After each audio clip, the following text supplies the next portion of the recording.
we are offering the testimony of Miss Nenita Camposano to prove the following, Your Honor. Number one, na si Miss Nenita Camposano ay isang retiradong empleyado ng Land Bank Department Branch from May 2022 to September 2022. Ay 24, Your Honor. Pangalawa, na si Ms. Nenita Camposano ay dating Department Manager ng Land Bank of the Philippines DepEd Branch. Ikatlo, na ang Land Bank of the Philippines DepEd Branch ang nagproseso ng encashment ng 3 tseke na nagkakahalaga ng 37.5 million pesos bawat isa. Ang lahat ay pinasok sa account ng Department of Education with the following checks details, Your Honor. Number 1, Land Bank check number 0000000453 dated February 20, 2023 at payable sa isang Mr. Edward D. Fajarda for 37.5 million. Pangalawa, Land Bank check number 00000964 dated April 19, 2023 payable again sa isang Mr. Edward D. Fajarda for 37.5 million. Ikatlo, Land Bank check number 0000002250 dated July 11, 2023 payable sa isang Mr. Edward D. Fajarda for 37.5 million pesos. Ikaapat, na ang mga nasabing check, Your Honor, ay personal na inengcash ni Mr. Edward Fajarda bilang Special Disbursing Officer ng Department of Education noong February 22, 2023, April 26, 2023, at July 13, 2023.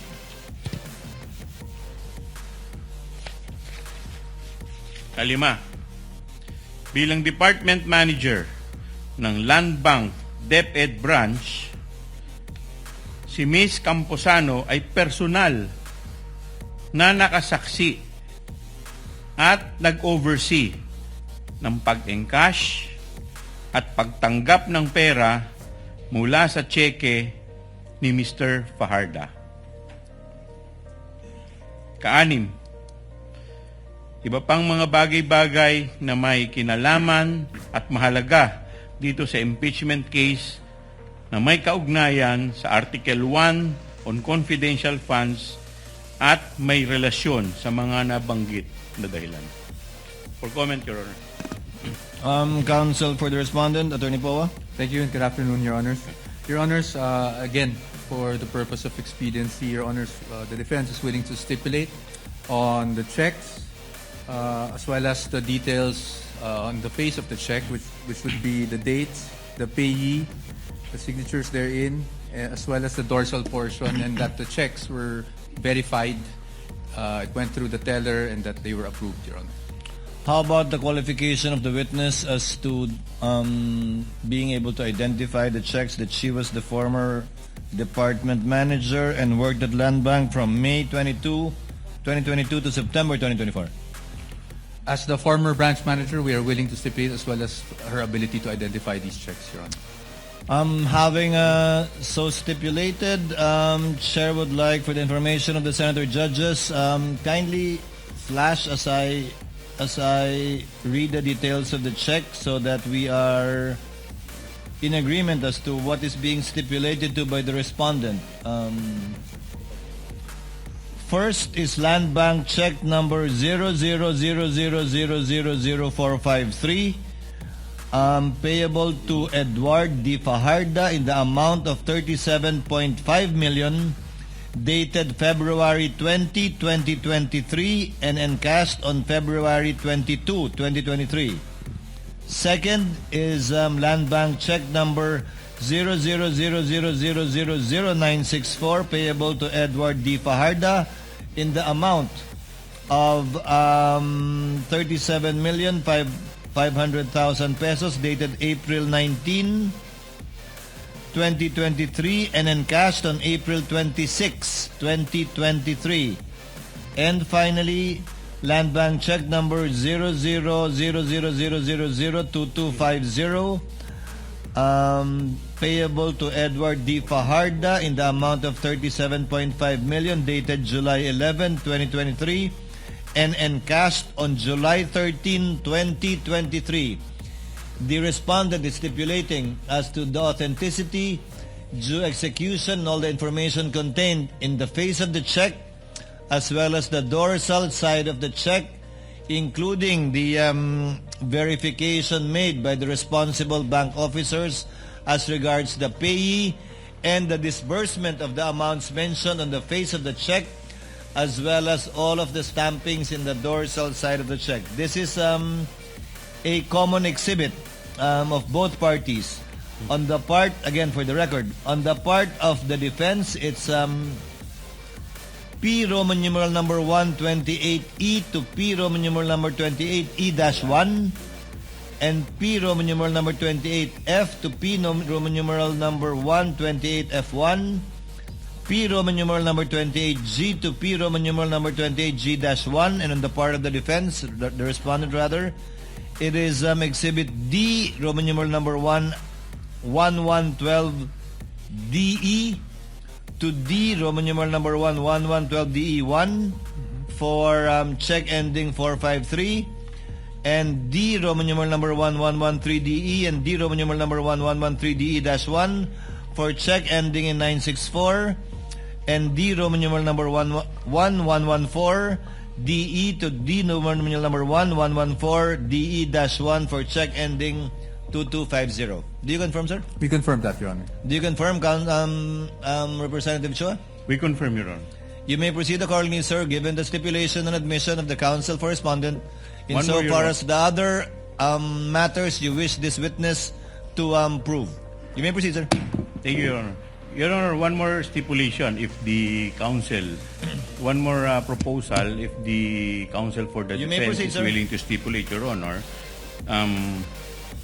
if they are willing to stipulate that the 3 land bank checks were funded by the Philippine Treasury for the account of the Department of Education, Office of the Secretary. We stipulate, Your Honor. Okay. So stipulated. We will now proceed. You may now proceed to the other matters, counsel, in your reminder of the stipulations and admissions so that Yes. we save on the court's time. You may Yes, proceed, Your sir. Honor. Now, Madam Witness, pupunta tayo sa proseso ng encashment ng cheque. Now, Madam Witness, pwede bang malaman namin ano ang proseso ng encashment ng 3 cheque na nabanggit po kanina kung maalala po ninyo? Pare-parehas naman po ang proseso doon sa 3 cheque. So, ang una po ay tatawag po sa amin ng Cash Division ng DepEd para magpa-reserve ng pera. Okay. Now, Madam Witness, sabi mo, tatawag sa inyo ang cash division ng DepEd. Yes. Now, ang tanong ko po, sino sa cash division ng DepEd ang tumatawag po sa inyo? Ang tumatawag po sa akin ay si Miss Sonia De Leon po, ang Chief Admin po ng Cash Division ng Department of Education. Sonia. With the permission of Representative Chua, can you pronounce the name more distinctly, ma'am? Ano pong pangalan? Sonia? Sonia De Leon. De Leon. Yes, sir. Yes, Your Honor. D-E-L-E-O-N. Yes, Your Honor. You may proceed, Representative Chua. Thank you, Your Honor. So sabi mo, tatawag sa inyo. Sinong sa inyo? Sa akin po. Okay. Now, Madam Witness, pwede pa namin malaman, paano mo nakilala itong si Miss Sonia De Leon ng Cash Division ng DepEd? Siya po ang head ng Cash Division ng DepEd at siya rin po ang palagi naming nakakausap regarding sa mga transactions po ng DepEd. Okay. Bakit kinakailangan tumawag ni Miss Sonia De Leon sa inyo po? Regarding sa encashment po? Yes, bakit kailangan niyang tumawag? Anong dahilan?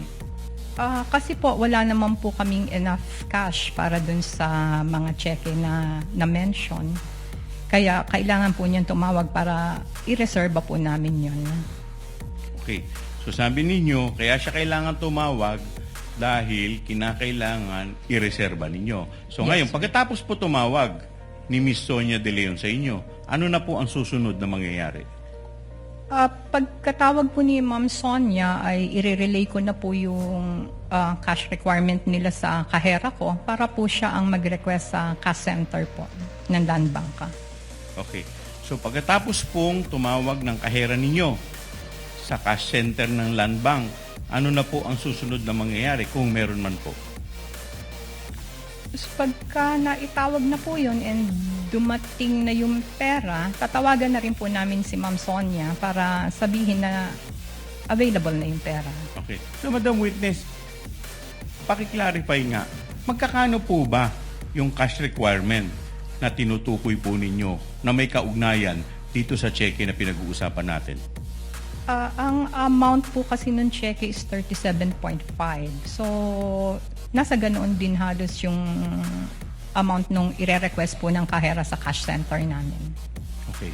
So sabi mo, tatawag yung aabisuhan ninyo, yung cash center. Pagkatapos, ano na po nangyari pagkatapos? Ni-request na po yun ng kahera. So, kung the following day, darating na po yun at tatawagan na rin po namin sila Ma'am Sonia na dumating na yung pera.